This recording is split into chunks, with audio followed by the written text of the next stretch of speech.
বর্তমানে লাবিবার হাত ধরে বসে আছে ইথান। একটু আগেই সে ডক্টরের কেবিন থেকে লাবিবার কেবিনে এসেছে। তার মাথায় চলছে হাজারো চিন্তা। ডক্টর সহ সে নার্সদেরকেও পুলিশের কাছে তুলে দিয়েছে সে। কিন্তু এ বিষয়ে দাদি বা পরিবারের কাউকেই কিছু জানতে দেয়নি ইথান। এমনকি ইহান যে বেঁচে আছে সেটাও কাউকে বলেনি। এখন এসব নিয়ে কথা বলতে এত রাতে সিনক্রিয়েট করতে চাচ্ছে না সে। তাছাড়া আজকে সবার উপর এত ধকল গিয়েছে যে এখন আর নতুন করে কোনো কথা বলতে চাচ্ছে না ইথান। কালকে বাড়ি গিয়ে সে তার দিদুনের সাথে বোঝাপড়া করবে এই নিয়ে। তার মাথায় এটাই আসছে না যে তার দিদুন কেন ইহানকে মারতে চাইছে। কেন জানি দিদুনের উপর প্রচুর ঘৃণা লাগছে ইথানের। লাবিবের জ্ঞান ফেরেনি এখনও। আসলে এত বড় অপারেশন হয়েছে তাই জ্ঞান ফিরতে একটু সময় লাগছে। ইথান এক দৃষ্টিতে লাবিবার মুখের দিকে চেয়ে আছে। ঘুমালে কত নিষ্পাপ লাগে লাবিবাকে। ইথান আনমনেই বলে উঠল। শরীরে হাজারো দুর্বলতা, মুখে শত ক্লান্তির ছাপ থাকা সত্ত্বেও আমার এই গুমপরের নিষ্পাপ মুখটা দেখলে যেন সব দূর হয়ে যায় প্রিয়তমা। সত্যি ভালোবাসাগুলো হয়তো এমনই হয়। কথাটা বলে আনমনে হেসে দিল ইথান। হঠাৎই দরজা খোলার আওয়াজে নিজের ধ্যান থেকে ফিরল সে। সেদিকে চেয়ে দেখল দিদুন এবং লিয়া রহমান ওদের দিকে এগিয়ে আসছে। ইথানের ও দিদুনের মুখটা দেখেই গা গুলিয়ে উঠল ঘৃণায়। শুনেছি মানুষের বয়স হলে তাদের মন নরম হয়ে যায়, মরার ভয়ে তারা ভালো হয়ে যায়। কিন্তু এই মহিলা তো একদমই তার উল্টো। ইথানের চিন্তার মাঝেও দিদুন এসে আলগা দরদ দেখিয়ে নরম কণ্ঠে বলল, ইথান দাদুভাই, যা হওয়ার তা তো হয়েই গিয়েছে। এখন এসব নিয়ে মন খারাপ না করে লাবিবার খেয়াল রাখ একটু। ওর কিছু হয়ে গেলে তো তোরই কষ্ট হবে শেষে। ভালোই হয়েছে ইহান মরে গেছে, নিজের কর্মের শাস্তি পেয়েছে। অন্যকে কষ্ট দিতে গেলে এমনই হয়। দিদুনের এমন কথা শুনে ইথানের রাগে কপালের রগ ফুলে উঠেছে, তবু মুখে বলছে না কিছু। এই হসপিটালের মাঝে এখন নতুন করে সিনক্রিয়েট করতে চাচ্ছে না সে এত রাতে। দাঁতে দাঁত চেপে সব সহ্য করছে। দিদুনের কথা শুনে লিয়া রহমান বলল, মা আপনি এসব কী বলছেন? ইহানের এখনও দাফন পর্যন্ত হয়নি। আর আপনি বলছেন ও মরে গিয়ে ভালো হয়েছে। মানছি ও অন্যায় করেছে, কিন্তু আপনিও তো কম অন্যায় করেননি ওর সাথে। ছোট থেকে বাচ্চা দুটোকে দুইভাবে ট্রিট করলে এমন হওয়া স্বাভাবিক কিছু না। একবার পারিহের কথা ভেবে দেখুন, ও বেচারি কী দোষ করেছে যে এত শাস্তি ভোগ করতে হচ্ছে। আর ইস্পিতার কথা ভেবে দেখুন না একবার, ছেলে হারিয়ে কাটা মুরগির মতন চটপট করছে। লিয়ার কথা শুনে দিতুনের এরকম পছন্দ হলো না, তাই তো সে খোসা মেরে বলে উঠল, ইস্পিতার কথা ভাবতে বলছো তুমি আমায়? মনে আছে যখন তুমি ওর মেয়েকে মৃত বলে নিজের কাছে ছিনিয়ে নিয়েছিলে? তখন এমনভাবে কাটা মুরগির মতনইও চটপট করেছিল। শাশুড়ির এমন কথায় চুপ হয়ে গেল লিয়া। আসলেই তো সে এটা করেছিল তখন। নিজের সুখের জন্য অন্যের সন্তানকে কেড়ে নিয়েছিল। ইথান এবার আর চুপ থাকতে পারল না। তাই দিদুনের দিকে তাকিয়ে তাতে দাঁত চেপে বলে উঠল, তার জন্য তো তুমিই দায়ী দিদুন। তুমি যদি মেজো কাকিয়াকে অমনভাবে নিজের ছেলের দ্বিতীয় বিয়ের কথা না বলতে, তাহলে কাকি এমন কাজ কখনোই করতো না। তোমাদের মতন কিছু শাশুড়িরা আছে যারা বিয়ের পর বাচ্চা না হলেই এমন অশান্তি শুরু করে সংসারে, কটু কথা বলে। একবারও বুঝে না যে সেই মেয়েটা কতটা কষ্ট ভোগ করছে। কেউই নিজের ভালোবাসার মানুষকে অন্য কারোর সাথে সইতে পারে না, বুঝলে? সেখানে তুমি কাকাইয়ের দ্বিতীয় বিয়ের কথা বলে কাকিয়ের সংসার বাঁচানোর জন্য এমন একটা কাজ করেছে। এই দোষটা আমি কাকিয়াকে নয়, বরং তোমাকেই দিব। ইথানের এমন কথা শুনে বেশ বিরক্ত হলেন দিদুন। সে কিছু বলতে যাবে তার আগে কেবিনে ইথানের আব্বু প্রবেশ করে চলচল চোখে বলে উঠল, সব ফর্মালিটি শেষ, এখন ইহানের ডেড বডিটা বাড়িতে নিয়ে যেতে হবে। কিন্তু আমি ইহানের বাবাকে এই কথা কোন মুখে বলবো যে ইহান আর নেই? বিদেশ যাওয়ার আগে আমাকে বলে গিয়েছিল আমি যেন ও ছেলেটাকে দেখে রাখি। তোদের বিয়ের সময়ও আসতে পারিনি, আমাদের বিদেশের কোম্পানিটায় অনেক কাজ পড়ে যায় হুট করে। এই কয়েকদিনে যে এত ঘটনা ঘটে গেছে তাও বলিনি আমি ওকে, যাতে ও বেশি চিন্তা না করে। কিন্তু এখন আমি ওকে ফোন করে কোন মুখ নিয়ে বলবো যে ওর ছেলেটা নেই? বাবা, ছোট কাকাইকে কিছু বলার দরকার নেই, শুধু এটুকু বলো যাতে 3 দিনের মাঝে টিকিট কেটে বাড়ি ফিরে আসে। আর এই 3 দিন ইহানের ডেড বডিটা মর্গে রাখা হোক। বরফের মাঝে থাকলে বডি পৌঁছবে না। বডি নেওয়ার প্রয়োজন নেই, কাকাই আসলে বাড়িতে নিব, তখন সবটা না হয় বলবো। ইথানের এমন কথা শুনে বেশ অবাক হলো ওর বাবা, তবুও মুখে আর কিছু বললেন না তার কাছে। ইথানের কথা শোনাটাই এই মুহূর্তে শ্রেয় মনে হলো। তার শক্তি নেই একজন বাবাকে ফোন করে বলা যে তার ছেলে মারা গিয়েছে। এতে অবশ্যই ইথানের দিদুন বেশ বিরক্ত হলেন। তার মতে আপদ যত তাড়াতাড়ি বিদায় হয় ততই ভালো। ইথান একটা স্বস্তির নিঃশ্বাস ফেলল। এই কয়েকদিন অ্যাটলিস্ট সে ইহানকে সেভ করে রাখতে পারবে ও দিদুনের থেকে, যতদিন ও সম্পূর্ণভাবে সুস্থ হয়। ইথান জানে ও দিদুন খুবই জিদি, তাই যদি একবার জানতে পারে ইহান বেঁচে আছে তাহলে আবারও নিশ্চয়ই ওর ক্ষতি করার চেষ্টা করবে। ইথান ওর বাবার উদ্দেশ্যে আবারও বলল, বাবা, দিদুন সহ সবাইকে নিয়ে বাসায় চলে যাও। দিদুনের বয়স হয়েছে, এত রাত জাগা ঠিক হবে না শরীরের জন্য। আর এত দখল গিয়েছে, তাই সবাইকে বাসায় গিয়ে রেস্ট নিতে বলো। ইস্পিতা কাকির একটু খেয়াল রেখো, অনেক ভেঙে পড়েছে কাকি। আর আম্মু আর মেজো কাকিয়াকে দেখে রেখে যাও পারিহের কাছে থাকার জন্য। পারিহের আজকে রাতটা এখানে থাকতে হবে, কারণ ওকে স্লাইন দেওয়া হয়েছে, শরীর দুর্বল তাই। আর লাবিবের কাছে আমি আছি। ইথানের কথা শুনে বাবা রাজি হয়ে গেলেন। যদিও দিদুনে যাওয়ার ইচ্ছে ছিল না, তার একবার নিজের চোখে ইহানের লাশটা দেখার ইচ্ছে ছিল। সবাই গাড়িতে উঠলেও ইস্পিতা উঠছে না। সে তার মৃত ছেলেকে এখানে কিছুতেই রাখবে না। কান্না করতে করতে চোখ ফুলে গিয়েছে তার। সে ইথানের কাছে এসে হাত আঁকড়ে ধরে বলে উঠল, ইথান, তুই তো সবই বুঝিস। তুই বল, আমি কি করে আমার ছেলেকে মর্গের ঠান্ডার মধ্যে রেখে বাড়িতে গিয়ে নরম বিছানায় আরাম করে ঘুমাবো? আমার জন্য নরম বিছানাটা কাটার মতন লাগবে। আমি আমার ছেলেটাকে একবারও দেখিনি ওটিতে যাওয়ার পর থেকে। একটাবার ওর লাশটা একটু দেখা, আমার উপর একটু দয়া কর। ইস্পিতার এমন কান্না মিশ্রিত মায়াভরা কণ্ঠে নিজের ছেলের আর্তনাদ শুনে সবার চোখে জল এলো। ইথানেরও কষ্ট হচ্ছে খুব, মন চাচ্ছে ইস্পিতাকে সব বলে দিতে, কিন্তু এখন এসব বলা যাবে না। ইথান ওর বাবাকে বলে উঠল, বাবা, এই অবস্থায় কাকিয়াকে বাড়িতে নিলে আরও ভেঙে পড়বে। তার থেকে তোমরা চলে যাও, আমি কাকিয়াকে ইহানের লাশের কাছে নিয়ে গিয়ে দেখিয়ে একবার নিয়ে আসি। ইথানের কথা শুনে কেউ কিছু বলতে যাবে, তার আগে ও দিদুন বলে উঠল, আমিও আমার নাতির লাশ দেখব। ওকে যে বড্ড দেখতে ইচ্ছে করছে। ইথান, আমাকেও ইস্পিতার সাথে নিয়ে চল না একটু। দিদুনের এমন কথা শুনে লিয়া বেশ অবাক হলো। একটু আগেও তো ইহান মরে গেছে, ভালো হয়েছে বলল, এখন আবার তাকেই দেখতে চাচ্ছে। কি সাংঘাতিক মহিলা রে বাবা। লিয়ার চিন্তার মাঝে ইথান ও দিদুনের চিন্তার এক বাটি পানি ঢেলে দিয়ে বলে উঠল, তোমার বয়স হয়েছে দিদুন, এত রাত জেগে হসপিটালে থাকা ঠিক হবে না। তাছাড়া এখন তো রাতের লাশ দেখলে তোমার ভয় লাগবে। কেউ না জানো, তুমি তো জানো ওর মৃত্যুটা স্বাভাবিক ছিল না। যদিও বুথ হয়ে এসে পরে আবার তোমার গাড় মটকে দেয়। শেষের লাইন দুটো দিদুনের কানের কাছে পিস পিস করে বলে উঠল ইথান। ইথানের এমন কথা শুনে বেশ ঘাবড়ে যায় দিদুন। সে ভয়ে ভয়ে বলে ওঠে, না মানে অপারেশন থিয়েটারেই তো মৃত্যু। কাটাকাটি করেছে অনেক ডক্টর, তাই লাশটা দেখতে ভয়ঙ্কর হয়ে গিয়েছে। তুমি দেখলে ভয় পাবে অনেক। তাছাড়া তুমি তো ভূতের ভয়ও পাও খুব, তাই বললাম। ইথানের কথা শুনেও দিদুন একটা ডোক গিলল। আসলেই সে ভূতের ভয় পায়, তাই তো তাড়াতাড়ি কেটে গাড়িতে উঠে গেল। সবাই চলে যেতে একজন ওয়ার্ড বয় দৌড়ে এসে হাঁপাতে হাঁপাতে বলে উঠল, স্যার, লাবিবা ম্যামের জ্ঞান ফিরেছে, আপনাদের খুঁজছেন তিনি। ওয়ার্ড বয়ের কথা শুনে ইথানের মুখে হাসি ফুটে উঠল। ইস্পিতার শতর কষ্টর মাঝে লাবিবের জ্ঞান ফিরেছে বলে ঠোঁটের কোণে এক চিলতে হাসি ফুটে উঠল। ইথান কোনো কিছু না ভেবে একাই লাবিবার কেবিনের দিকে ছুটে গেল। কেবিনের দরজা খোলার আওয়াজ পেতে লাবিবা পিটপিট করে চোখ মিলে তাকায়। চারদিকে তাকিয়ে দরজার সামনে সে কাঙ্ক্ষিত মুখটা দেখতে পেয়ে প্রচুর খুশি হলো সে। ইথান দাঁড়িয়ে আছে একটা ডেভিল স্মাইল দিয়ে ওর দিকে তাকিয়ে, যা দেখে লাবিবা একটু বাপ মেরে হাসি দিল। লাবিবার এমন কাজে হাসলো ইথান। লাবিবার দিকে এক পা এগিয়ে গিয়ে বলে উঠল, আমাকে দেখে নকল করা হচ্ছে? লাবিবা কাউকে নকল করে না, সবাই লাবিবাকে নকল করে, বুঝলেন? নিজের জামার গলাটা একটু স্টাইলের সাথে টেনে ভাব নিয়ে কথাটা বলল লাবিবা, যা দেখে ইথান মুখ টিপে হাসে।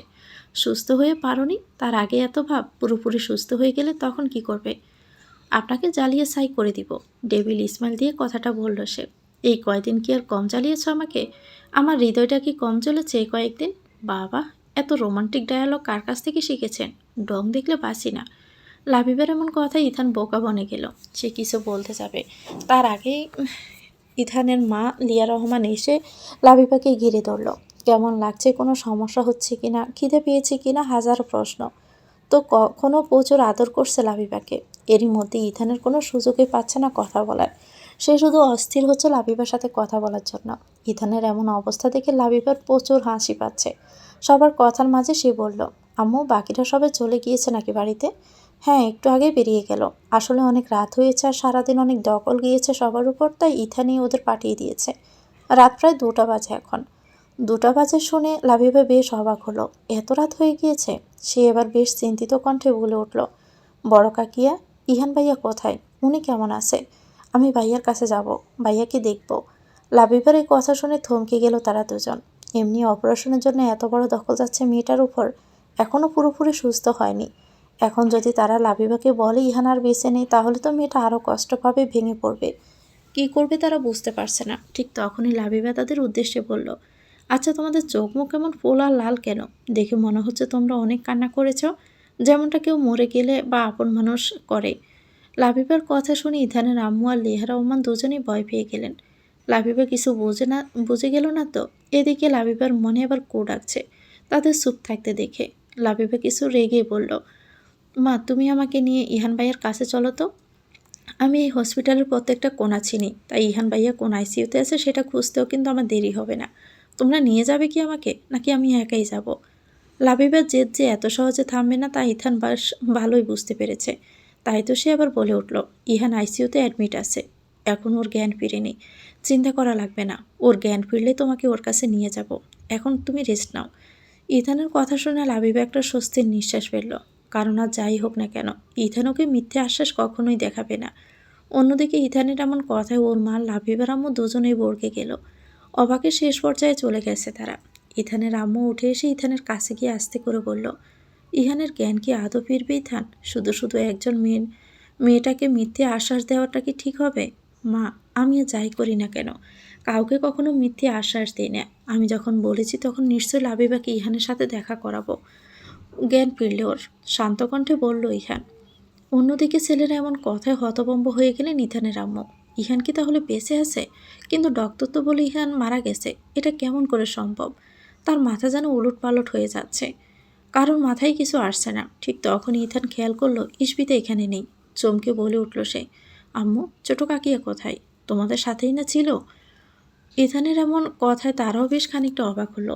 এদিক ওদিক তাকিয়ে ইস্পিতাকে না দেখতে পেয়ে বলে উঠল, আরে আমাদের পেছনেই তো আসছিল, কোথায় চলে গেল? ইথানের আবার কিছুটা রেগে বলে উঠল, তোমরা একটু খেয়াল করে আনবে তো কাকিয়াকে, না জানি কোথায় চলে গেল। ইথানের কথা শুনে ওনারা দুজনই মাথা নিচু করে নেয়। ইথানের মনে পড়লো যে ওর কাকিয়া বলেছিল ইহানের সাথে দেখা করবে। যেহেতু সবাই জানে ইহানের বউটি মর্গে আছে, তাই উনিও নিশ্চয়ই ওখানেই যাবে। ইথান আর কিছু না ভেবে তাড়াতাড়ি করে কেবিন থেকে বেরিয়ে মর্গের দিকে হাঁটা ধরল। কিছুক্ষণ পর মর্গের ভিতর ঢুকতেই ইস্পিতার কান্না ভেজা কথা শুনতে পেল সে। সে কাঁদছে আর বলছে, এদের মধ্যে একটাও আমার ছেলে না। আমার ছেলে কোথায় আছে বলো? আমার ছেলের লাশটাকে তোমরা কোথায় লুকিয়ে রেখেছো, উত্তর দাও। ইস্পিতা একটা ওয়ার্ড বয়ের জামা ধরে চাকাচ্ছে আর কথা বলছে। কেউ তাকে কিছু বলতেও পারছে না, কারণ এটা তাদের হসপিটাল, তাই কিছু বললে যদি চাকরিটা হারিয়ে ফেলে। কিন্তু ইহানের বডি তো এখানে আসেইনি, তাহলে উনি এমন কেন করছে? সবাই কিছুই বুঝতে পারছে না। ইথান ব্যাপারটা সামাল দেওয়ার জন্য বলে উঠল, ছোট কাকিয়া, তুমি এখানে ইহানকে খুঁজে পাবে না, ইহান এখানে নেই। ইথানের কণ্ঠস্বর শুনতে পেয়ে সে পিছনে ঘুরে কান্না ভেজা কণ্ঠে বলে উঠল, তাহলে আমার ছেলে কোথায়? ওকে একটাবার দেখতে দে না ইথান। মিনিতস্বরে কাঁদতে কাঁদতে বলে উঠল সে। ইস্পিতের চোখে ছেলের জন্য জল দেখে ইথানের চোখের কোণে পানি চলে আসে। নিজের চোখের জল মুছে ইস্পিতাকে নিয়ে আইসিইউর সামনে চলে আসলো, সে যেখানে ইহান ছিল। ইস্পিতা বেশ অবাক হলো ইথানকে এখানে আসতে দেখে। আইসিইউতে মরা মানুষ থাকে নাকি? তার প্রচুর রাগ হলো এবার। রেগে ইথানকে কিছু বলতে যাবে, তার আগে দরজার মাঝে থাকা ছোট্ট কাছের জায়গাটুকু দিয়ে ভিতরে ইহানকে শুয়ে থাকতে দেখে থমকে যায় ইস্পিতা। ইহান আইসিইউতে কেন? তাহলে কি আমার ছেলে বেঁচে আছে? কিছুটা অবাক হয়ে কান্না ভেজা কণ্ঠে বলে উঠল ইস্পিতা। ইস্পিতার কথা শুনে ইথান ওর দিকে ফিরল। নিজের দুহাত দিয়ে তার চোখের পানি মুছে দিয়ে বলে উঠল, হ্যাঁ কাকিয়া, তোমার ছেলে বেঁচে আছে, আমার ভাই বেঁচে আছে। এবার কান্না বন্ধ করো প্লিজ, না হলে আবার তুমি অসুস্থ হয়ে পড়বে। কিন্তু ইথান, এটা কি করে সম্ভব? ডক্টর তো বলেছিল যে ইহান মারা গেছে। আর তাছাড়া তুই এই কথা সবাইকে কেন বললি না? সবাই কত কষ্ট পাচ্ছে। মিথ্যে বলেছিল উনি কাকিয়া, সে অনেক কথা, এখন এসব বাদ দাও আর প্রাণ ভরে নিজের ছেলেকে দেখো, মনটাকে শান্ত করো। ইথানের কথা শুনে ইস্পিতের চোখের পানি মুছে বলে উঠল, আমি একটু ভিতরে যাব ইথান, আমার ছেলেটার মাথায় একটু হাত বুলিয়ে দিব। আচ্ছা, ও চোখ মিলে কেন তাকাচ্ছে না? কাকিয়া, ইথানের এখন সেন্স নেই, তাই চোখ মিলে তাকাচ্ছে না। একটু পরে ওর জ্ঞান ফিরবে, তখন তুমি ভিতরে গিয়ে ওর সাথে কথা বলো। ইথানের কথা শুনে ইস্পিতা আর কিছু বলল না। সে আইসিইউর সামনে একটা চেয়ারে চুপ করে বসে রইল, ইহানের জ্ঞান ফেরার অপেক্ষায়। ইস্পিতাকে এই অবস্থায় একা ছাড়া যাবে না, তাই ইথানও ওর পাশে বসে পড়ল। ফোন করে ওর আম্মুকে বলে দিল ইস্পিতার ব্যাপারে। বর্তমানে প্রচুর মাথা ব্যথা করছে ইথানের, তাই তো চোখ বুজে রইল। পারিখার এখনও জ্ঞান ফিরেনি, সকালের আগে ফিরবে না হয়তোবা। ফজরের আজানের শব্দে চোখ মেলে তাকালো ইথান। চোখ বুজে থাকার কারণে কখন যে ঘুমিয়ে পড়েছিল টেরও পায়নি। পাশে তাকিয়ে দেখলো ও ছোট কাকি একদৃষ্টিতে আইসিইউর দিকে তাকিয়ে আছে, চোখ দুটো লাল হয়ে আছে। হয়তো রাতে ঘুম হয়নি, তার উপর কান্নার জন্য এমন হয়েছে। সে ভাবলো একবার লাবিবের কাছে যাবে, যেই বাবা সেই কাজ। উঠে দাঁড়িয়ে লাবিবের কাছে যাবে, ঠিক তখনই একজন নার্স এসে বলল, স্যার, ইহান স্যারের জ্ঞান ফিরেছে, ওনার কাছে যাওয়া প্রয়োজন মেডিসিন দেওয়ার জন্য, কিন্তু পুলিশরা তো যেতে দিচ্ছে না, আপনি বলছেন বলে।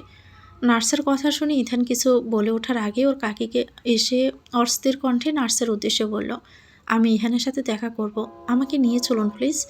হুট করে ইহানের আম্মুর এমন কথায় নার্স বেশ ঘাবড়ে গেল।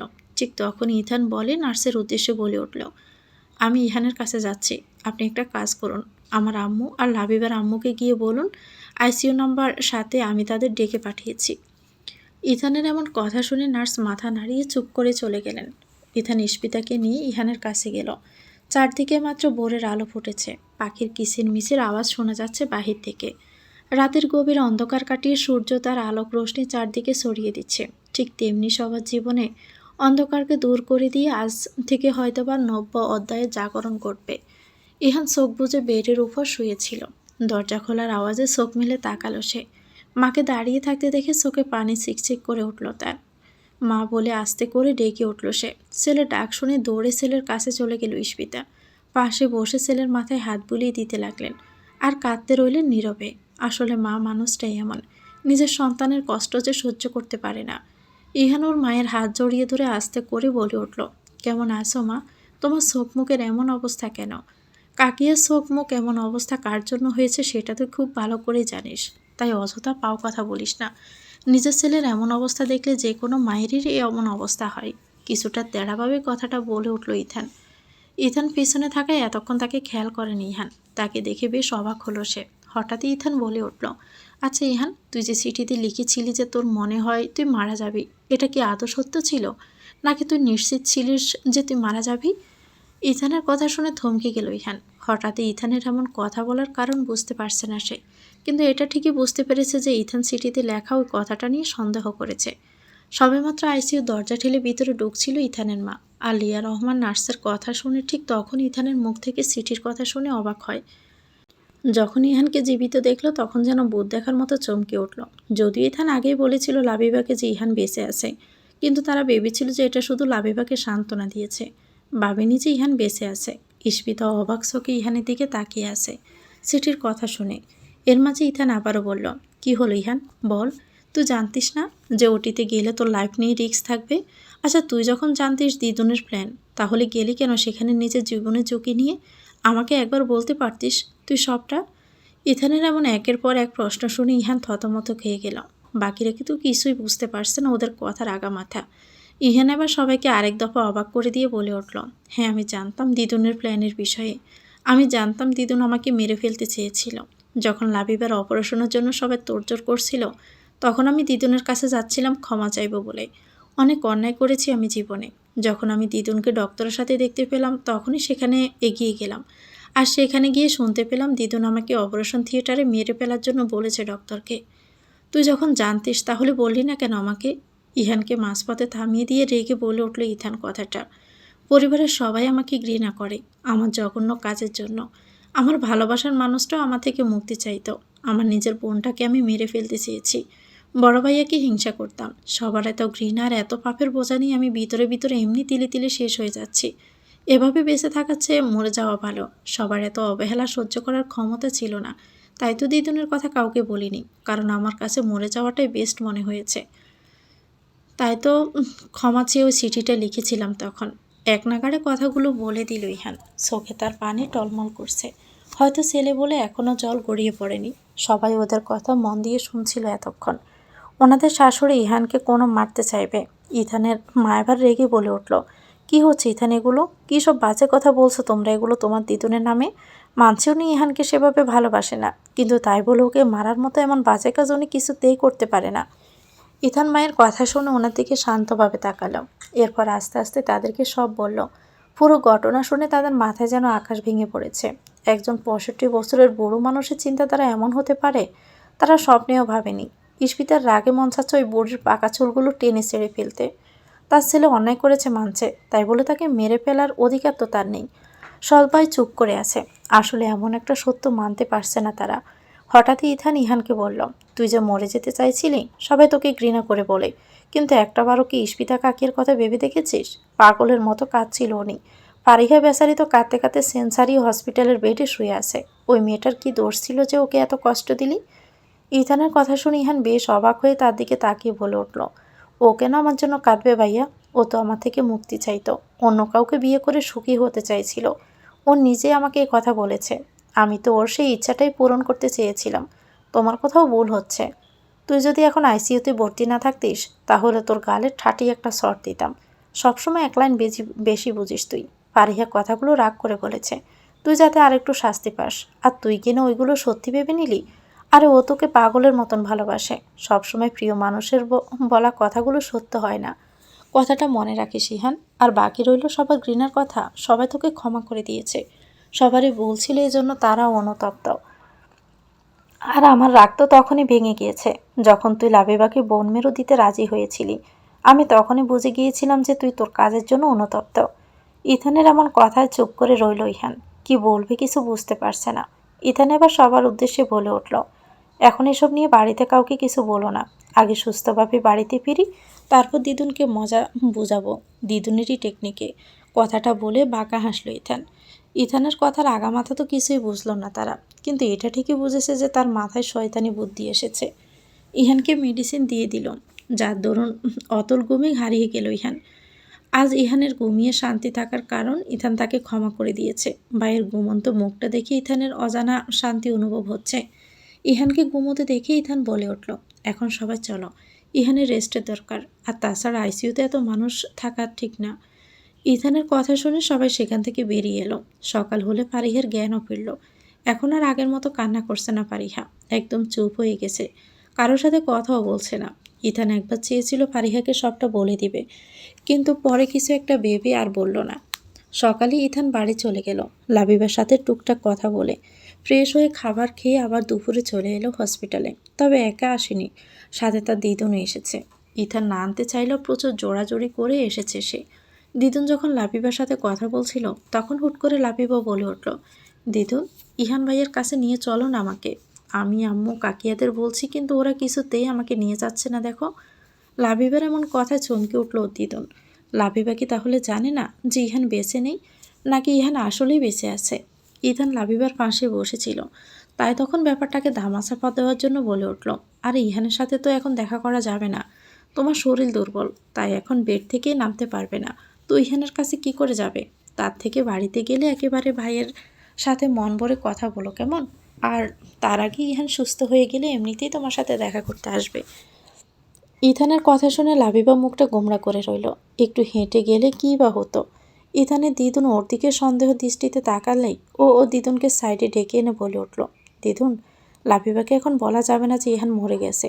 দেখো, এমনিতে লাবিবার শরীর দুর্বল, তার উপর এমন কথা শুনে যদি ফারিহার মতন জ্ঞান হারিয়ে ফেলে, তখন আরও ঝামেলা। তাই ওকে কোনো রকম প্রেশার দেওয়া যাবে না। তাই আমি বলেছি ইহান বেঁচে আছে, তুমিও তাই বলো, বুঝছো? ইহানের কথা শুনে দিদুন কিছুক্ষণ ভেবে বলল, হ্যাঁ, তুই একদম ঠিকই বলছিস। আমারও মনে হয় ওকে কিছু বলা ঠিক না। আমার দাদুভাইটা কত বোঝে। কথাটা বলে সে ইথানের মাথায় হাত বুলিয়ে চলে গেলেন লাবিবার কাছে। অন্যদিকে ইথান একটা স্বস্তির নিঃশ্বাস ফেলল। আরেকটু হলে ধরা খেয়ে যেত। ফারিহা এখন একটু সুস্থ, তাই বিকেলে বাড়িতে নিয়ে আসা হলো। বাড়িতে আসার পর সে একা ঘরে চুপটি মেরে বসে আছে, কারোর সাথে কোনো কথা বলছে না। সন্ধ্যার ঠিক আগ মুহূর্তে পরিবেশটা বেশ শান্ত। সূর্য প্রায় পশ্চিমে ঢলে পড়েছে। বেলকনিতে বসে গোধূলির এই সময়টা একা একা উপভোগ করছে ফারিহা। দূর আকাশের দিকে তার চোখ জোড়া শান্ত দৃষ্টিতে তাকিয়ে আছে। কিছুক্ষণ তাকিয়ে থাকার পর তার চোখটা ঝাপসা হয়ে এলো। দুফোঁটা নোনা পানি বেরিয়ে এলো তার চোখ বেয়ে।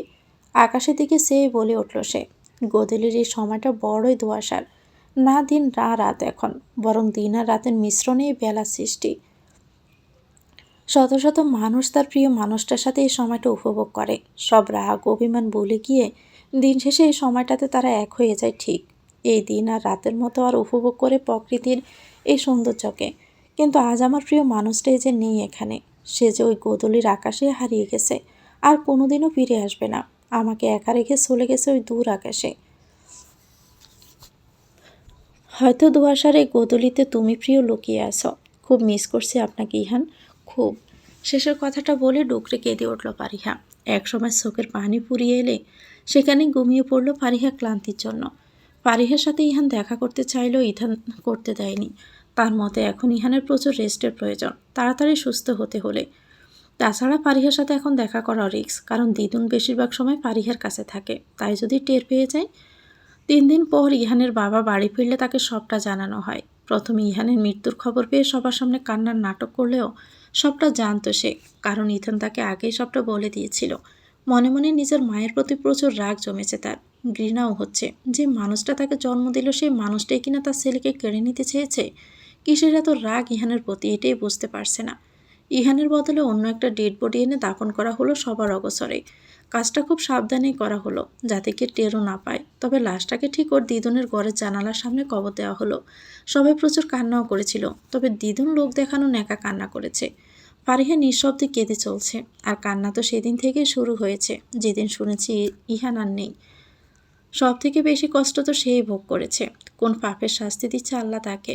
ফারিহার মা এসে তাকে সান্ত্বনা দিচ্ছে। সত্যি বলতে সেও ভেঙে পড়েছে মেয়ের এমন অবস্থা দেখে।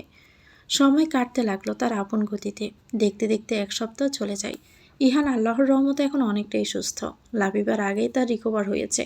চাইলে এখন তাকে বাড়িতে নিয়ে যাওয়া যাবে, তবে লাবিবাকে আরও কিছুদিন থাকতে হবে। ইথান তো এটারই অপেক্ষায় ছিল এতদিন। এবার বুড়ি বুঝবে মজা। ইহানকে রিলিজ দেওয়া হলে সে লাবিবার কাছে যেতে চাইল। বোনকে যে তার বড্ড দেখতে ইচ্ছে করে। কেবিনের বাহির থেকে এক নজর দেখল সে লাবিবাকে। ঘুমিয়ে আছে, একদম নিষ্পাপ বাচ্চার মতো। অ্যাটলিস্ট বোনটাকে বাঁচাতে তো পারলো এত কষ্টের পর। ইহানকে ভিতরে যেতে দিল না ইহান, কারণ লাবিবা যদি দেখে তাহলে এখানেই ইমোশনাল হয়ে পড়বে আর সবাইকে সবটা বলে দিবে। পুলিশের কাছ থেকে ইথান অনেক আগে কেস উঠিয়ে নিয়েছিল, তাই কোনো ঝামেলা করেনি তারা আর। তাছাড়া ইথানের মুখের উপর কথা বলারও সাহস তাদের নেই, কারণ ইথানের মামা একজন বড় পুলিশ অফিসার। উপর মহলে তার হাত আছে, তাই তারাও ঝামেলা করেনি। বাড়িতে মেন গেট দিয়ে ঢুকতে দিল না ইহানকে। বলল সবার থেকে লুকিয়ে বাড়ির পিছন দিক থেকে বেলকুনি দিয়ে তাকে ঘরে ঢুকালো। ইথানের এমন কাজে বেশ অবাক হলো ইহান, কিন্তু কিছু বলল না। ইহানের খাবারগুলো সে রুমে নিয়ে এলো সবার চোখের আড়ালে। মোটামুটি ইহানকে সে সবার থেকে লুকিয়ে রাখলো রাত না হওয়া পর্যন্ত। বাড়িতে আসার পর একবারও সে ফারিহাকে দেখেনি। মনটা তার বড্ড বেহায়া হয়ে পড়েছে ফারিহাকে দেখার জন্য। ভালোবাসার মানুষটা যে এমনই হয়, তাকে এক নজর না দেখতে পেলে যেন কত কাল দেখি না। তাও হলো না। তার আগে ইথান সহ ওর মা বাবা 2 কাকি এসে রুমের দরজা আটকে দিল। ইহান ভালো করে তাকাতেই দেখতে পেল তাদের হাতে কিছু অদ্ভুত টাইপের পোশাক আছে। দেখে মনে হচ্ছে রক্তমাখা, কিন্তু আসলে তা রক্ত নয়, বরং আলতা। তাদের দিকে ব্রু কুঁচকে তাকিয়ে ইহান বলে উঠল, তোমরা এই অসময়ে আমার রুমে? তাছাড়া তোমাদের হাতে এগুলো কি? ইহানের এমন কথা শুনে ইথান একটা ডেভিল হাসি দিয়ে বলে উঠল, খেলা হবে বুঝলি, আর এগুলো সে খেলার জন্য কিছু সামগ্রী। এখন আমি যা বলছি চুপ করে শোন। ইথান আর তাদের মধ্যে অনেক কথা হলো, যেগুলো আমরা না শুনলেও চলবে। ইহান সবটা শুনে বলে উঠল, এগুলো করা ঠিক হবে না। মানছি দিদুন ভুল করেছে, কিন্তু আমিও তো সেই একই ভুল করেছি। তাহলে আমাকে ক্ষমা করে দিলে তাকেও তো ক্ষমা করে দেওয়া উচিত। ইহানের এমন কথা শুনে ইথান বলে উঠল, অবশ্যই ক্ষমা করতাম, যদি সে তোর মতন অনুতপ্ত থাকতো, নিজের ভুল স্বীকার করে সেটা সূত্রে নিতে চাইতো। কিন্তু তার মনে তো এক ফোঁটাও অনুতপ্ত বোধ নেই। তাছাড়া তোর কাজের জন্য তুই যথেষ্ট শাস্তিও পেয়েছিস, তাই দিদুনকেও পেতে হবে। কথাটা বলে ইহানের হাতে কিছু পোশাক ধরিয়ে দিল, যা দেখে ইহান নিজে ভয়ে আঁতকে উঠল। ইহানের এমন কাজে ইথান হালকা হাসল। রাত প্রায় 12টা। আকাশ আজকে মেঘলা অনেকটা, মাঝে মাঝে দমকা হাওয়া বইছে। সবাই ঘুমিয়েও পড়েছে। ফারিহা আজকে কাঁদতে কাঁদতে বেলকুনিতেই ঘুমিয়ে পড়েছে। বুড়ি দিদুনের ঘরে জানালা খোলা। বাহিরে হঠাৎ জোরে বাতাস হওয়ায় ওনার ঘরের জানালাটা বাড়ি খেলো, যার শব্দে ওনার ঘুম ভেঙে যায়। টেবিলের উপর হাত দিয়ে চশমাটা নিয়ে নিল, চোখে দিল সে। তারপর জানালার দিকে তাকালো। জানালা খোলা দেখে তার হালকা ভয় হয়। এর সামনেই তো ইহানের কবর দেওয়া। মনে মনে বলে উঠল, এই আপদটার কবর যে কেন এখানে দিতে গেলে ইথান, কে জানে। এখন ভয়ে মরি আমি। এদিকে কাজের লোকগুলো বেশ তেড়া হয়ে গেছে, জানালাটা অবধি ঠিকঠাক বন্ধ করেনি। এই লোকগুলোকে ছাঁটাই করতে বলবো। কথাগুলো বলছে আর বিছানা থেকে আস্তে আস্তে করে নামছে, ঠিক তখনই কিছু কুকুরের আওয়াজ পেয়ে আটকে উঠল। পুরনো যুগের মানুষ হয় সে ভূত পেত বিশ্বাস করে। এটাও বিশ্বাস করে মাঝরাতে কুকুর নাকি ভূত দেখলে ডাকে। ভয়ে একটা ডোক গিল সে। টেবিলের উপর থেকে 1 গ্লাস পানি নিয়ে ডক ডক করে খেয়ে ফেলে বিছানার উপর বসে। তারপর জানালা দিকে তাকাতেই চিৎকার করে উঠল। হাতে থাকা কাঁচের গ্লাসটা নিচে পড়ে ভেঙে যায়। জানালার ধারে ইহানকে দাঁড়িয়ে থাকতে দেখল তবে সাধারণ মানুষের মতো না, গায়ে বিশ্রীভাবে রক্ত মেখে আছে তার। চুলগুলো মেয়ে মানুষের মতো ইয়া লম্বা, চোখ দুটো লাল হয়ে আছে, আর তার পাশে সব সাদা কাপড় ঝুলছে যাতে কিনা লাল টকটকে রক্ত লেগে আছে। দিদুন তো ভয়ে বিছানা থেকে নিচে পড়ে গেল, ব্যথা পেয়ে চিৎকার করে বলে উঠল, বাবা গো, কোমরটা আমার গেল বুঝি, এই বুড়ি বয়সে, ওরে কেউ আমারে তোল। আচ্ছা, তোর চুলগুলো এমন মেয়েদের মতন লম্বা কি করে হলো? আর চুলে লাল লাল ওগুলো কি? ফ্লোরে পড়ে যাওয়া অবস্থায় থেকেই কাঁপা কাঁপা গলায় কথাটা বলল ইথানি দিদুন। বয়স চোটে তার কলিজার পানি যেন শুকিয়ে গেছে, কোমরে এখনও অসহ্য যন্ত্রণা করছে তার। ব্যথার জন্য একা একা উঠে দাঁড়াতেও পারছে না সে। দিদুনের এমন অবস্থা দেখে ইহানের একটু খারাপই লাগছে। হাজার হোক, বৃদ্ধ মানুষকে চোখের সামনে এমন কষ্ট পেতে দেখলে কার না খারাপ লাগবে। আসলে ইহানের রুমে এসে সেই সময় সবাই প্ল্যান করে যে তারা দিদুনকে ভূতের ভয় দেখাবে। এই জিনিসটাকে বড্ড বেশি ভয় পায় সে, তাই তো ইথান এভাবেই তাকে টাইট দেওয়ার প্ল্যান করেছে। আর বাড়ির সবাইকে বেশি পাওয়ারের ঘুমের ওষুধ রাতের ডিনারের সাথে মিশিয়ে খাইয়ে দিয়েছে, যার জন্য দিদুনের চিৎকারে কারো ঘুমও ভাঙছে না। হুট করে ইহান ইথানের উদ্দেশ্যে বলে উঠল, ভাইয়া, দিদুনকে গিয়ে উঠানো উচিত। হাজার হোক, উনি আমাদের থেকে বয়সে অনেক বড়, তার দুর্বলতা নিয়ে আমাদের এমন করা ঠিক হবে না। ইহানের কথা শুনে ইথান ওর দিকে শান্ত দৃষ্টিতে তাকিয়ে বলে উঠল, সেটা দিদুনেরও বোঝা দরকার যে তার বয়স হয়েছে, আমাদের তুলনায় তার জ্ঞান অনেক। সে আমাদের থেকে বড় হয়ে যদি এমন কাজ করে, তাও বৃদ্ধ বয়সে এসে, তাহলে আমাদের এমন করাটা তো একদমই ঠিক। এতে তাকেও ভালো পথে আনা যাবে আর উচিত শাস্তিও দেওয়া হবে। ইথানের কথা শুনে ইহান একটা দীর্ঘশ্বাস ছেড়ে চুপ করে রইল। এদিকে বয়স ওঠে দিদুন আত্মার চোখ বন্ধ করে আছে, মুখ দিয়ে দোয়া পড়ছে শুধু। তার এমন কাজে ইথানের পশুর হাসি পাচ্ছে। বুড়ি বয়সে এসে কিনা এখনো কূটনীতি করে, আবার ভূতের ভয়ে দোয়া পড়ে ভালো হয় যদি একটু। ইথান আরেকটু শয়তানি করার জন্য তার ফোনের ইউটিউব থেকে ভূতের ভয়ঙ্কর কিছু আওয়াজ চালু করে দিল। সাথে তার পোশাক কুকুর টোকিওর সামনে বিস্কুট ধরল, যার দরুন টোকিও ঘেউ ঘেউ করতে শুরু করে। এবার বুড়ি যাবে কোথায়? দিদুন না পারছে ব্যথায় নড়তে, না কেউ আসছে তাকে বাঁচাতে। এবার ভয়ে তার হাত পা ঠক ঠক করছে। সে ভাবছে ইহান আর তার জানালার পাশে থাকা কবর থেকে উঠে এসেছে তাকে মারার জন্য। সারা শরীরে ঘেমে গেছে একাকার হয়ে। বহু কষ্টে সে একবার জানালা দিকে তাকাতেই তার পিলে চমকে উঠল। বুটটার চোখে লাল আলো জ্বলজ্বল করছে, একেবারে সত্যিকারের ভূতের মন্দন। আসলে এটা লেজার লাইট ছিল। ইথানের আম্মু ইস্পিতা আর লিয়া এই কাজ করেছে। তারা লেজার লাইটে ইহানের চোখে মারছে, যার জন্য চোখটাও আমার লাল হয়ে আছে। এদিকে হাজারো ভূতের বিকট শব্দ, কুকুরের ডাক, এমন ভয়ঙ্কর ভূতের চেহারার সাথে শরীরে অসহ্য যন্ত্রণায় কাতরাতে থাকলো দিদুন। একসময় বয়স ছোটে জ্ঞানই হারালো সে। ব্যাস এটারই তো অপেক্ষা করছিল তারা। দিদুন সেন্সলেস হয়ে যেতে ইহান বাদে ওরা পাঁচজন মিলে হু হু করে পাগলের মতন হাসতে রইল। দিদুনের দোয়া পড়ার কথা মনে পড়তেই ইথান আবারও হাসতে রইল, কিন্তু ইহানের চোখ তো অন্য কোথাও তাকিয়ে আছে। আসলে সে বেলকনিতে ঘুমিয়ে থাকা পারিহার ক্লান্ত মুখটা দেখছে। উপরতলায় দিদুনের রুমে সোজাসুজি পারিহার ইহানের রুমটা, এই জন্যই পারিহাকে দেখতে পারছে সে। পারিহার দিকে তৃষ্ণা ভরা দৃষ্টিতে তাকিয়ে আছে সে। এই কয়েকদিনে পারিহার মুখটা কেমন শুকিয়ে গেছে। ইহানের চোখটা ঝাপসা হয়ে এলো পারিহার এমন মুখটা দেখে। চাইলেও এখন সে পারিহার সামনে যেতে পারবে না যতক্ষণ না ইথান বলছে। ইথানের ডাকে ইহানের হুঁশ ফিরে, তাড়াতাড়ি করে চোখের জল মুছে নেয় সে। ইথান বিষয়টা বুঝতে পেরে পিছন থেকে ইহানের কাঁধে হাত রেখে বলে উঠল, পারিহার জন্য মন খারাপ হচ্ছে তাই না? হঠাৎই ইথানের এমন কথায় চমকে উঠল ইহান। নিজেকে যথাসম্ভব স্বাভাবিক করার চেষ্টা করলো সে। ইহানের এমন কাজে কিছুটা হাসলো ইথান, তারপর দৃঢ় কণ্ঠে বলে উঠল, আচ্ছা চিন্তা করিস না, আজকে যা ডোজ পড়েছে দিদুনের, তাতে কালকে সকাল হতেই সবটা নিজ থেকে স্বীকার করবে। মনে হয় না আর এই ডোজ দেওয়া লাগবে, তখন তুই সবার সামনে আসতে পারবি। এখন তাড়াতাড়ি আমার রুমে চল।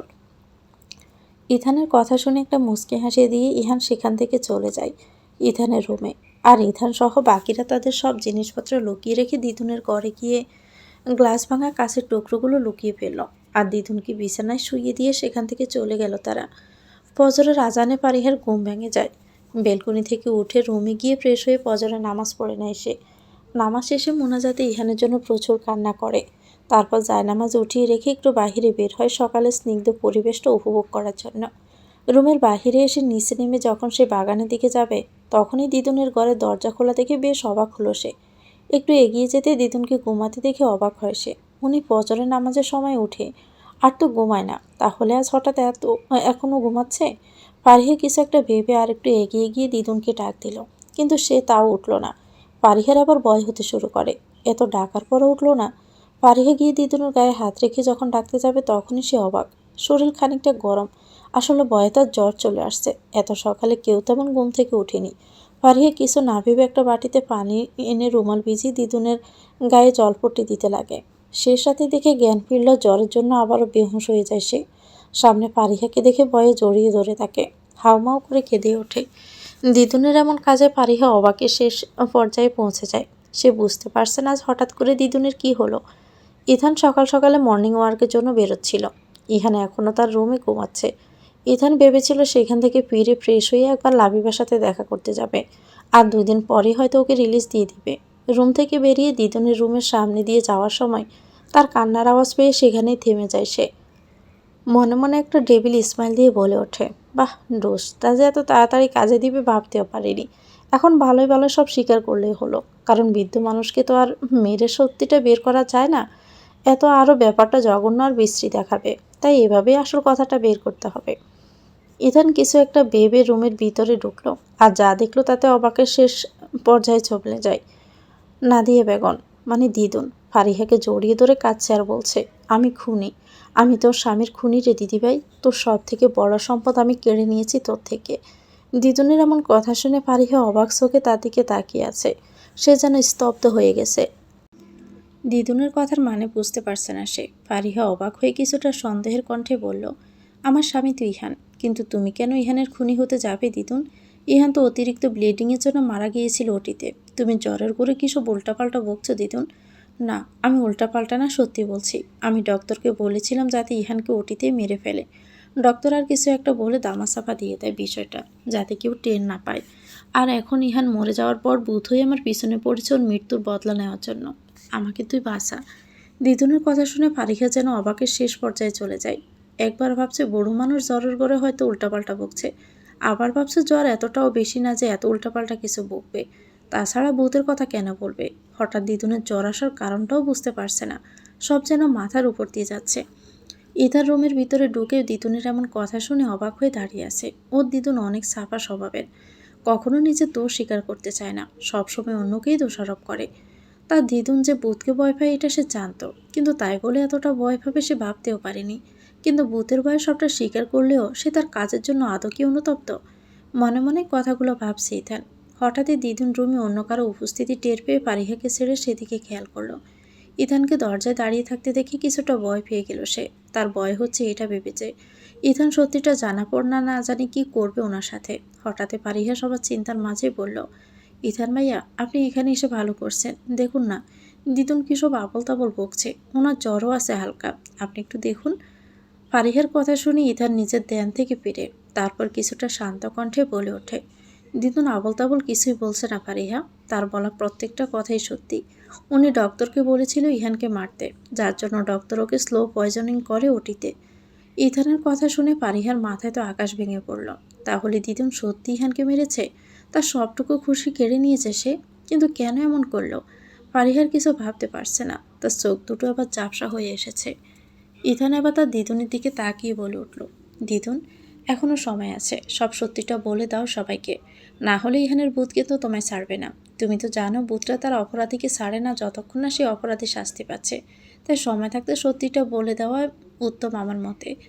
ইথানের কথা শুনে দিদুন ছলছল দৃষ্টিতে তাকিয়ে কিছু বলতে যাবে, তার আগে ইথান আবারও ঘৃণা ভরা কণ্ঠে বলল, 1 মিনিট দিদুন, শুধু আমার কিংবা ফারিহার সামনে নয়, বরং বাড়ির প্রত্যেকটা সদস্যের সামনে তুমি নিজের করা জঘন্য অন্যায় স্বীকার করবে।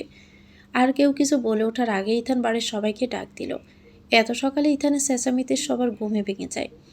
ইহানের ঘুম ভাঙলেও সে নিচে যায়নি, কারণ ইথান তাকে নিষেধ করেছিল। বাড়ির ছোটরা চোখ ডলতে ডলতে নিচে নামে। বাকিরা সবাই নিচে নেমে জিজ্ঞাসা দৃষ্টিতে ইথানের দিকে তাকায়, কি হচ্ছে বোঝার জন্য। ইথান কিছু না বলে তাদেরকে দিদুনের ঘরে নিয়ে আসে। সবাইকে একসাথে দেখে দিদুন কিছুটা ঘাবড়ে যায়। এখন সবার সবটা জানলেও জানি না সাথে কি ব্যবহার করবে। একদিকে সবটা না স্বীকার করে উপায় নেই, যদি ভূত আবার আসে। তাছাড়া ইথানকে দেখে মনে হচ্ছে সে সবটা জেনে গেছে, কিন্তু কিভাবে জানলো? দিদুনের হাজারো চিন্তার মাঝে ইথান বলল, কি হলো দিদুন, সবাইকে বলো সবটা। দেখো তুমি সত্যিটা না বললো যে ডক্টর তোমাকে ইহানকে স্লো পয়জনিং দিয়েছে, সে পুলিশের কাছে আটকা আছে, উনি সব বলবে। এবার নাদিয়া বেগমের কাছে আর কোনো পথ খোলা নেই দেখে সে সবার সামনে সবটা বলে দিল। সে ইহানকে মাত্রে বলেছিল ডক্টরকে। কথা বলার শেষে সে ভয়ে ভয়ে তাকালো সবার দিকে। অন্যদিকে সবাই যেন পাথর হয়ে গেছে কথা শুনে। ছোটরা কেউ মানতে পারছে না তাদের দিদুনের নামে এত বড় অভিযোগ। ইস্পিতার রাগে গা কাঁপছে। সে আগেই জানতো যে উনি ইহানকে মারতে চেয়েছিল, তবু এখন শাশুড়ির মুখে সবটা শুনে তার রাগ দ্বিগুণ হয়ে গেছে। এখনই এই বুড়ির চুল টেনে ছিঁড়ত সে। কে কেউ রেগে আছে তো কেউ ঘৃণার দৃষ্টিতে তাকিয়ে আছে, কিন্তু পারিহের কোনো রকম প্রতিক্রিয়া নেই। সে শান্ত হয়ে বসে আছে এখনো। তার কাছে সব কিছু এখন বিষাক্ত লাগছে। ফারিহা আস্তে আস্তে করে উঠে গিয়ে নাদিয়া বেগমের সামনে দাঁড়ালো। তারপর ডুকরে কেঁদে বলে উঠল, আচ্ছা দিদুন, ইহান তোমার কি এমন ক্ষতি করেছিল বলো তো? কেন মারলে ওকে? জানিও অন্যায় করেছে, তাই বলে ওকে মেরে ফেলবে? অন্য শাস্তিও তো দিতে পারতে, তাই না? তুমি শুধু ইহানকে না, আমার সাথে আমার ইচ্ছেটাকেও মেরে ফেলেছ। আমাকে জীবন্ত লাশ বানিয়ে দিয়েছ। কেন করলে এমন? ফারিহা পাগলের মতন কাঁদছে আর কথাগুলো বারবার বলছে। ফারিহার কান্না দেখে বাকি সবারও চোখে পানি চিকচিক করছে। নাদিয়া বেগম চুপ করে দাঁড়িয়ে আছে। ঠিক তখন ইহানের বাবা বলল, আমি তো তোমাকে নিজের মাই ভাবতাম। তুমি তো আমাকে নিজের ছেলের মতনই ভালোবাসতে। তাহলে কেন এমন করলে বলো? আমার মা মারা যাওয়ার পর থেকে তুমি তো আমাকে মায়ের স্নেহ দিয়েছ। কখনো বুঝতে দাওনি তুমি আমার সৎ মা। তাহলে আমার মা হয়ে কি করে তুমি নিজের ছেলের খুশি কেড়ে নিলে? ইহানের বাবার কথা শুনে সবাই চুপ করে রইলেন। তারা সবাই জানেন যে ইহানের বাবা নাদিয়া বেগমের নিজের ছেলে নয়, বরং সৎ ছেলে। নাদিয়া খানের স্বামী মানে ইথানের দাদুর দুটো বিয়ে ছিল। প্রথম স্ত্রী হচ্ছে নাদিয়া বেগম, দ্বিতীয়জন সায়রা খাতুন, যে কিনা অনেক আগে মারা গেছে। ইহানের বাবা সায়রা খানের সন্তান, কিন্তু তার মা মারা যাওয়ার পর সে নাদিয়া বেগমের কাছে বড় হয়। এই বিষয়ে জানিও না, তার জানতেও পারেনি, কারণ তাদের মধ্যে এতটা ভালোবাসা ছিল। কিন্তু এত ভালোবাসার মাঝেও কোথাও একটা খাদ রয়েই গেছে, আর সেটা হলো নাদিয়া বেগমের মাঝে। সৎ কখনো আপন হয় না, বুঝলি? তোকে আমি নিজের ছেলের মতো ভালোবেসেছি ঠিকই, কিন্তু তোর ছেলে তার কি প্রতিদান দিল? আমার নিজেরই নাতি ইথান দাদুভাইকে কষ্ট দিতে চেয়েছিল, লাবিবাকে মেরে ফেলতে চেয়েছিল। শয়তান কখনো ভালো হয় না, তাই ভবিষ্যতে যারা আর কার ক্ষতি না করতে পারে তাই ওকে আমি মেরে ফেলতে বলেছি। তোর ছেলে প্রমাণ করে দিয়েছে সে আমার আপন না, সৎ নাতি। ছোট থেকে তাকে আমার সহ্য হতো না। নাদিয়া বেগমের কথা শুনে ইহানের বাবার প্রচুর খারাপ লাগলো। তার ছেলের অন্যায় আছে সে মানছে, কিন্তু তাই বলে তাকে মেরে ফেলার অধিকার কারণে। জীবন নেওয়ার ক্ষমতা একমাত্র আল্লাহর, কারণ তিনি সবাইকে জীবন দান করেন। ইথান রেগেও দিদুনের কাছে তেড়ে এসে বলে উঠল, আজ তুমি বৃদ্ধ আর একজন মহিলা বলে, না হলে তোমাকেও ডক্টরের মতনই মারতাম আমি। ইহানকে শয়তান বলছ, কিন্তু তোমার নিজের মনই তো শয়তানিতে ভরা। তুমি নিজে আপনার সৎ ভেদাভেদ করছো। পারিবারিক সম্পত্তিগুলো বেশিরভাগ তোমার নিজের দুই ছেলের নামে করে দিয়েছ, ছোট কাকুকে বাদ দিয়ে। একটা 1 বছরের বাচ্চার মনে হিংসা ভরে দিয়েছিলে আমার নামে। ভালোবাসার বদলে রাগ ভরে দিয়েছিলে আমার নামে। আসলে অন্যায় ইহান করলেও দোষী আসলে তুমি। আর এখন তো তোমার উপরেই আমার ঘৃণা লাগছে। দিদুন হয়ে কিনা তুমি শেষ বয়সে এসে কাউকে মারতে চেয়েছিলে? ওরা কি করে থাকতো নিজের স্বামী সন্তান ছাড়া? আসলে বড় শয়তান তো তুমি, যে কিনা একটা ছোট্ট বাচ্চাকে হিংসায় ভরিয়ে তাকে ধ্বংসের দিকে ঠেলে দিয়েছ। তোমাকে আমার জাস্ট সহ্য হচ্ছে না, দিদুন বলতেও ঘৃণা লাগছে। ইথানের মুখে এমন কথা শুনে নাদিয়া বেগমের প্রচুর খারাপ লাগে। সে বুঝতে পারেনি ইথান এমন রিয়েক্ট করবে তার উপর। ছোট থেকে ইথানকে খুব স্নেহ করে, এজন্য ইথানের এমন কথা মানতে তার প্রচুর কষ্ট হচ্ছে। সবার নীরবতার মাঝে আবারও বলল, ভাগ্যিস আমি ইহানকে নিয়ে ভূতের নাটকটা করিয়েছিলাম, তাই তো এত সহজে সবটা স্বীকার করলে, না হলে তো কাউকে কিছুই বলতে না। ইথানের কথা শুনে উপস্থিত সবাই চমকে উঠল। ফারিহা কান্নার মাঝে স্তব্ধ হয়ে তাকিয়ে রইল ইথানের দিকে। ইহান তো মারা গেছে। বর্তমানে সবার সামনে চুপ হয়ে মাথা নিচু করে দাঁড়িয়ে আছে ইহান, আর তার সামনে রাগে জ্বলছে নাদিয়া বেগম। ইহান বেঁচে আছে তা সে মানতেই পারছে না। রাগে শরীর কাঁপছে তার। পুরো রুম পিনপনে নীরবতা। সবাই যেন পাথর হয়ে গিয়েছে ইহান বেঁচে আছে দেখে। তবে অবাকের মাঝেও সবার মনে এক খুশির ঝলক দেখা দিচ্ছে। ফারিহা ছলছল চোখে ইহানের দিকে তাকিয়ে আছে।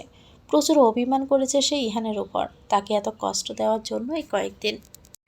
আসলে সে সময় কথা শেষ করে ইথান গিয়ে ইহানকে ডেকে নিয়ে আসে সবার সামনে। সবাই তো ভূত দেখার মতো চমকে উঠেছিল প্রথমে। রুমের নীরবতা ভেঙে ইথানের বাবাও বলে উঠলেন, ইহান যদি এখানে থাকে তাহলে আমরা কার দাফন করেছি 1 সপ্তাহ আগে? আর ইহান কিভাবে বেঁচে আছে? তুই তো বললি মা ওকে অপারেশন থিয়েটারে মেরে ফেলেছে ডক্টরকে দিয়ে। তাছাড়া এত বড় একটা সত্যি কেন লুকালি আমাদের সবার থেকে? জানিস এতে সবার আমরা কত কষ্ট পেয়েছি। ইথানের বাবার কথা শুনে দিদুন বলে ওঠে, একদমই তাই। ও যদি বেঁচে থাকে তাহলে কাল রাতে আমার ঘরে ওর ভূত কী করে আসলো? আর ইহান বেঁচে আছেই বা কীভাবে? দিদুনের কথা শুনে ইথান হেসে বলে উঠল, ওটা আসলে ইহানই ছিল, যে বুঝছে যে তোমাকে ভয় দেখিয়েছিল। আর তাকে সাহায্য করেছিল ছোট কাকু আর আমার নিজের আম্মু আর আমার 2 শাশুড়ি আম্মু। আর এই প্ল্যানটা ছিল আমার, যাতে তুমি ভূতের ভয়ে সবাইকে সবটা বলে দাও সহজে। তোমাকে তো আর মেরে ধরে সত্যিটা বলানো যাবে না, তাই এই পদ্ধতি অবলম্বন করলাম, বুঝলে দিদুন? ইথানের এমন কথায় দিদুনের আবার মাথায় রাগ উঠে যায়। তিনি সাথে সাথে এত বড় ছলনা করলো ইথান। কালকে রাতে তার তো প্রাণ যায় যায় অবস্থা, আর একটু হলে মরেই যেত। তবে সব থেকে বড় রাগ হচ্ছে এটা ভেবে যে ইহানকে এত কিছু করার পরেও মারতে পারলো না সে। তার চিন্তার মাঝে ইথান এবার তার বাবার উদ্দেশ্যে বলে উঠল, তোমরা ইহানের নয়, বরং অন্য একটা লাশে দাফন করেছ, যেটাকে আমি মর্গে থেকে এনেছিলাম। আর তোমাদের এই কথাটা বলিনি, কারণ তাহলে তোমরা অনেক ইমোশনাল হয়ে পড়তে। আর দিদুন যা চতুর, তাতে সব বুঝে ফেলত। তারপর ইথান ইহানকে যেভাবে বাঁচিয়েছিল তার সব ঘটনা সবাইকে খুলে বলল। ইথানের এমন কাজে ওর বাবা সহ সবাই বাকরুদ্ধ। ছেলে তার দেখে অনেক বুদ্ধিমান আর বড় হয়ে গেছে। কত বুদ্ধির সাথে কাজটা করলো সে। মনে মনে হেসে উঠল সে ছেলের গোয়েন্দা ভাব দেখে। হঠাৎ সবার চিন্তার মাঝে ইথান বলে উঠল, এখন আসল কথা আসি সবাই। তো মিস নাদিয়া বেগম, আপনিই বলেন, আপনি আপনার করা জঘন্য কাজের জন্য কী শাস্তি পেতে চান? ইথানের এমন কথায় গাবড়ে গেল নাদিয়া। কপালে বিন্দু বিন্দু ঘাম জমেছে তার। শাড়ির আসলে গাম মুছে কিছুটা আমতা করে বলে উঠল, আমার বয়স হয়েছে। এই বয়সে এসে আমাকে আর কি শাস্তি দিবি বল? মাফ করে দে আমাকে। নাদিয়ার কথা শুনে ইথান অট্টহাসিতে পেটে পড়ল। হঠাৎ ইথানের এমন কাজে বেশ অবাক হয়ে গেল সবাই। ইথান কোনোদিন এভাবে হাসে না।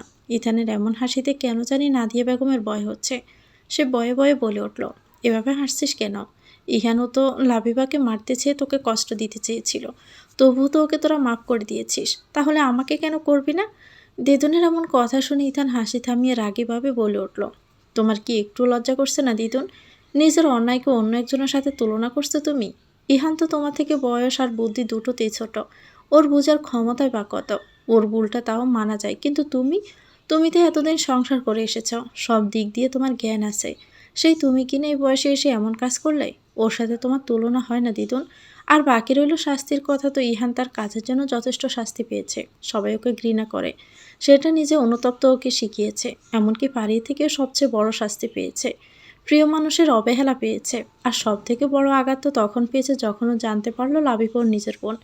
এত কষ্ট আর আঘাতের পরে কিন্তু ইহান ক্ষমা পেয়েছে। তো তোমার ক্ষেত্রেও তাই হোক। আর সব থেকে বড় কথা, ইহান নিজের কাজের জন্য অনুতপ্ত, কিন্তু তোমার মধ্যে তো আমি সিটে ফোটাও দেখছি না তার।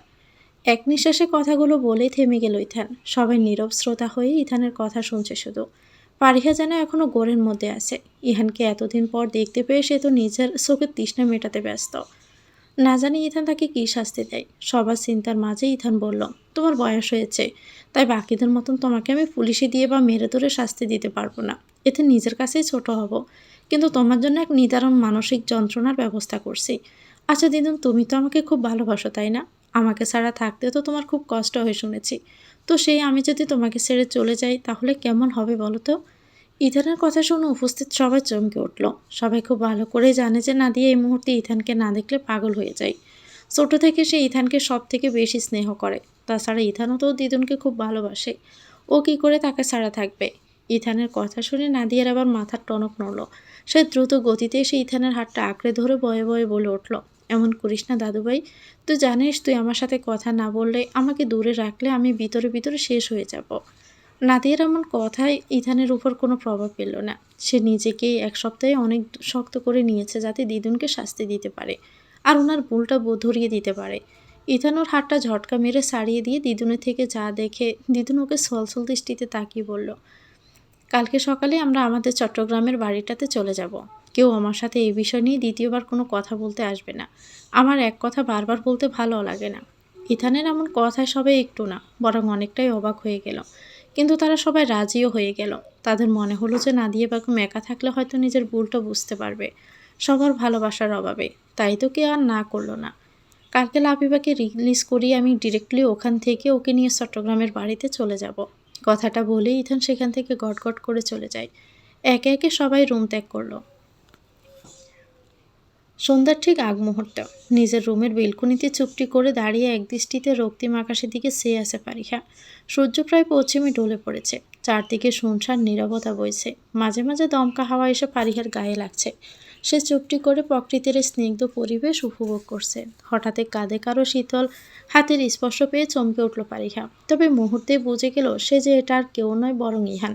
তাকে চিনতে যে একটু কষ্ট হয় না পারিহার। পিছন থেকে যাবে তার আগে ইহান তাকে পিছন থেকে জড়িয়ে ধরে কাঁধে মুখ গুজে বলে উঠল, আমার প্রিয়তমা যে খুব অভিমান করেছে আমার উপর।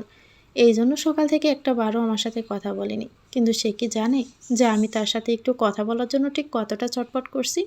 তার ওই কাজল কালো অভিমানিনী চোখ দুটো দেখার জন্য কতটা মরিয়া হয়ে উঠেছি।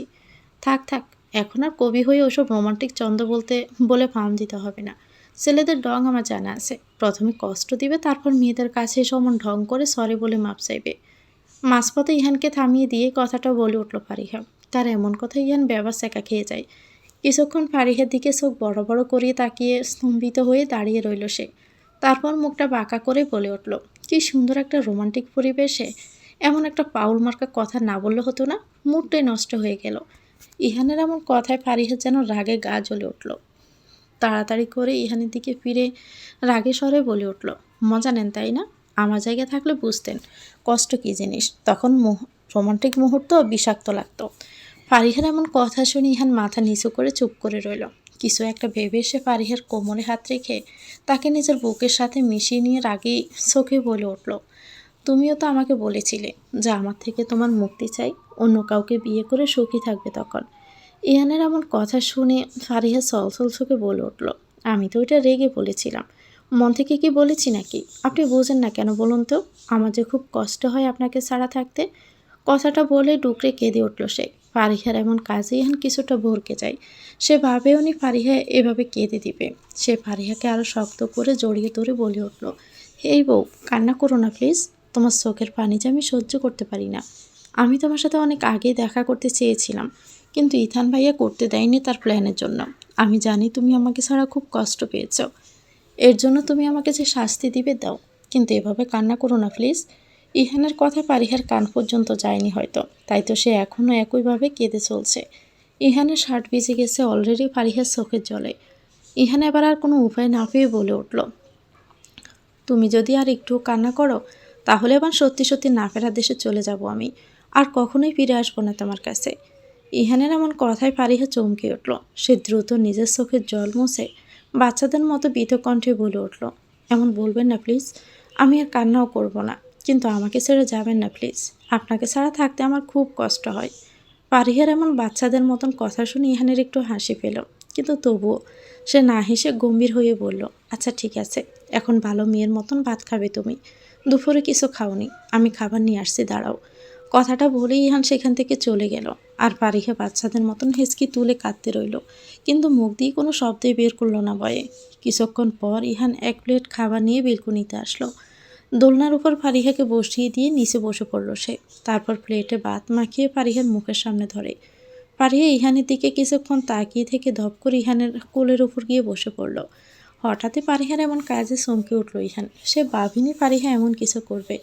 ফারিহা মনে মনে ভাবল, এতদিন আমাকে বহুত জ্বালিয়েছো চান্দু, এখন তোমাকে একটু মজা দেখাই। ফারিহা আবার ইহানের গলা জড়িয়ে ধরে মুখটা বাচ্চাদের মতন করে বলে উঠল, আমাকে কোলে রেখে খাইয়ে দেন না প্লিজ। ফারিহার এমন ব্যবহারে ইহান যেন অবাকের শেষ পর্যায়ে চলে গেল। যে মেয়ে লজ্জায় চোখ তুলে তাকায় না, ঠিক মতন সেই মেয়ে কিনে এমন করছে, ভাবতে বারবার চমকাচ্ছে ইহান। ইহান আর কিছু না ভেবে ওভাবেই ফারিহাকে খাইয়ে দিতে লাগলো, আর ফারিহা চুপটি করে খেতে লাগলো। খাওয়া শেষ হলে ইহান শয়তানি করে বলে উঠল, পারি পাখি, তুমি খুব মোটা হয়ে গেছো, এইটুকু সময় কোলে রেখে আমার পা দুটো ব্যথা করছে। ইহানের এমন কথায় পারিহার দিকে রাগি চোখে তাকিয়েও চুলগুলো আচ্ছা মতো টেনে দিল। দু একটা চুল উঠে এলো জোরে টানার জন্য। পারিহার এমন কাজে ইহান হাসলো খুব, আর পারিহার আগেভাবে উল্টো দিকে ঘুরে রইল। ঠিক তখনই ইহান পারিহার শাড়ির তল দিয়ে উন্মুক্ত পেটে হাত রাখে। তার শরীরে এক অজানা ভালো লাগার শিহরণ বয়ে যায়। সূর্যের লালাবা এসে পড়ছে মুখে, যার দরুন লাচরঙা হয়ে উঠেছে মুখটা। অবশেষে এই গোধূলি লগ্নে আমি আমার প্রিয়তমার সব অভিমান ভাঙিয়ে তাকে পেয়েই গেলাম। এই গোধূলির লাল আভায় আমার প্রিয় লাজ্জারঙা মুখটা যে একদম ফুটে উঠেছে। মনে হচ্ছে এই গোধূলিতেই তুমি প্রিয় মিশে আসো, আমাকে যে নেশা ধরিয়ে দিচ্ছে তোমার এই রূপ। ইহানের এমন লাগাম ছাড়া একের পর এক কথা শুনে ফারিহা বেচারি লজ্জায় কুকড়ে মরছে। না পারছে কিছু বলতে, না পারছে কিছু সইতে। সকাল 8টা, সবাই ঘুম থেকে উঠে পড়েছে। নিজেদের কিছু প্রয়োজনীয় জিনিসপত্র একটা গাড়িতে তারা অলরেডি পাঠিয়ে দিয়েছে। এখন নিজেরা তৈরি হচ্ছে চট্টগ্রামের উদ্দেশ্যে। নাদিয়া ড্রয়িং রুমে বসে কান্না করছে আর সবাইকে যেতে মানা করছে, কিন্তু কেউ তার কথা শুনছে না। অবশেষে সবাই রেডি হয়ে নিচে নামলো। ফারিহা আর ইহানকে একসাথে নিচে নামতে দেখে সে দৌড়ে ইহানের কাছে গিয়ে বলে উঠল, ইহান, আমাকে মাফ করে দে। আমি আমার কাজের জন্য ক্ষমা চাইছি। আমি আমার ভুলটা বুঝতে পেরেছি। তোরা এভাবে আমাকে একা রেখে চলে যাস না। আমি এই বুড়ো বয়সে কি করে একা থাকবো বল? নাদিয়া বেগমের কথা শুনে ইহানের মন চাইল তাকে ক্ষমা করে দিতে। ভুল তো মানুষ মাত্রই হয়। সে কিছু বলতে যাবে, তার আগে ইথান তাচ্ছিল্য সুরে এসে বলে উঠল, ক্ষমা তো চাইছ, কিন্তু সেটা মন থেকে নয়। শুধু আমরা তোমাকে একা রেখে চলে যাচ্ছি সেই ভয়ে বলছো। তোমার চোখ দেখলে বোঝা যাচ্ছে দিদুন। ইথানের এমন কথা নাদিয়া বেগম থমকে গেল। ইথান যে সবটা ধরে ফেলেছে। নাদিয়া চুপ করে আগের ন্যায় দাঁড়িয়ে আছে। তার এমন চুপ থাকা দেখে ইথান আর কিছু না বলে সেখান থেকে প্রস্থান করলো। যাওয়ার আগে সে বলে গেল, আমি হসপিটালে যাচ্ছি লাবিবাকে আনতে। ওখান থেকে ডিরেক্টলি চট্টগ্রাম চলে যাব। কথাটা বলে সেখান থেকে চলে গেল ইথান। ইথানের চলে যাওয়া দেখে চোখ দুটো জলে ভিজে গেল নাদিয়ার। একে একে সবাই বাড়ির বাইরে এসে গাড়িতে উঠে পড়লো আর গাড়ি ছেড়ে দিল। ইহান আর ফারিহা আলাদা একটা গাড়িতে উঠেছে। ইহান ভেবেছিল হয়তো ইথান দিদুনকে একটু ভয় দেখানোর জন্য এমন বলছিল, কিন্তু এখন তো দেখছে সবটা সত্যি। অবশেষে সবাই চট্টগ্রামের বাড়ির উদ্দেশ্যে রওনা হলো। সবাই চলে যেতে পুরো বাড়ির একদম থমথমে। যেখানে সবাই হইচই মেতে থাকতো, আজ সেই বাড়িটা পিনপতন নীরবতা। শুধু কয়েকজন সার্ভেন্ট আছে নাদিয়া দেখাশোনা করার জন্য। সবার কথা প্রচুর মনে পড়ছে তার। একটা সময় যখন সে হাঁটতে হাঁটতে ইথানের রুমের সামনে এলো, তখন শব্দ করে কেঁদে উঠল। ইথানের রুমে এসে বেডের পাশে থাকা ছবিটা দেখে তার কান্নার গতি আরও বেড়ে যায়। ছবিটাতে ইথানের গলা পিছন থেকে জড়িয়ে ধরে আছে, আর ইথান হাসছে। তাদের ছোটবেলাকার ছবি এটা। কান্না ভেজা কণ্ঠে বলে উঠল নাদিয়া, ইহান আমার সৎ নাতি হওয়ায় ওকে ছোট থেকে পছন্দ হতো না আমার। ইহানকে সহ্য করতে পারতাম না। আমি ইথানের ভালো চেয়েছিলাম, ওকে খুশি করতে চেয়েছিলাম। এই জন্য ইহানকে ইথানের পথের কাঁটা ভেবে মেরে ফেলতে চেয়েছিলাম।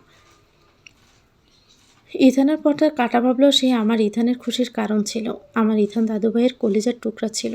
আমি সত্যি খুব খারাপ। আপন সৎ তফাৎ করতে গিয়ে একটা ছোট্ট বাচ্চার সাথে বাজে ব্যবহার করেছি।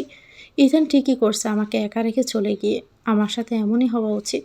নাদিয়া বেগম আজ অজর দ্বারায় চোখে জল ফেলে চলছে। সে তার অন্যায়টা ঠিকই বুঝতে পেরেছে ঠিকই, কিন্তু আফসোস, সময় থাকতে সে তার ভুলটা বুঝতে পারেনি। সময় কখনোই কারোর জন্য থেমে থাকে না। সে তো তার আপন গতিতে চলতেই থাকে।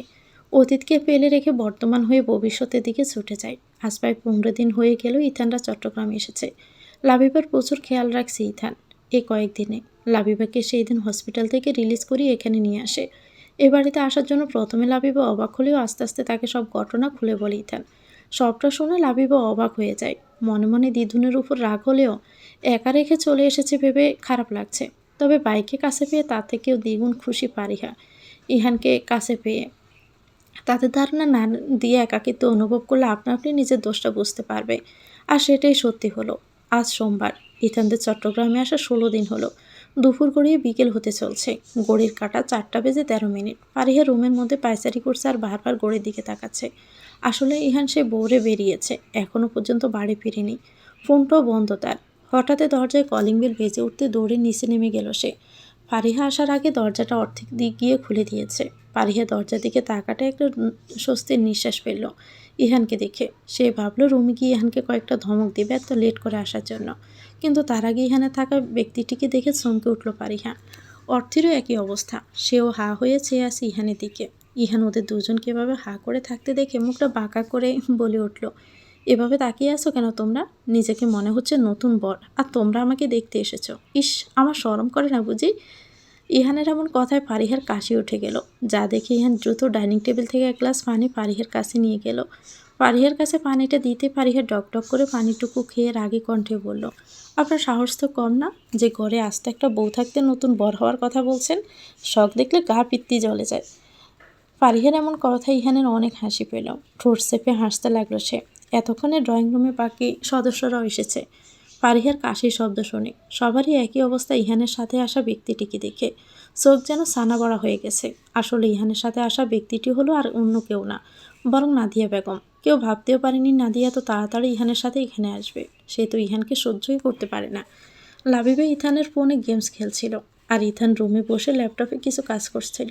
ঠিক তখনই নিচ থেকে সবার চেঁচামেচি আওয়াজে তারা দুজনের দিকে বলদের মতো তাকালো বিষয়টা বোঝার জন্য। লাবিবা কিছু না বুঝতে পেরে ইথানের দিকে তাকিয়ে আবুলের মতো একটা হাসি দিল। চোখ দুটো সরু করে লাবিবার দিকে তাকিয়ে আছে। ঠিক তখনই নিচ থেকে তাদের ডাক পড়ল। লাবিবা আর ইথান দুজনেই বেরিয়ে নিচে নেমে আসলো। দিদুনকে এখানে দেখে তারা চমকে যায়। ইথানকে এতদিন পর দেখে নাদিয়ার চোখে জল চলে এলো।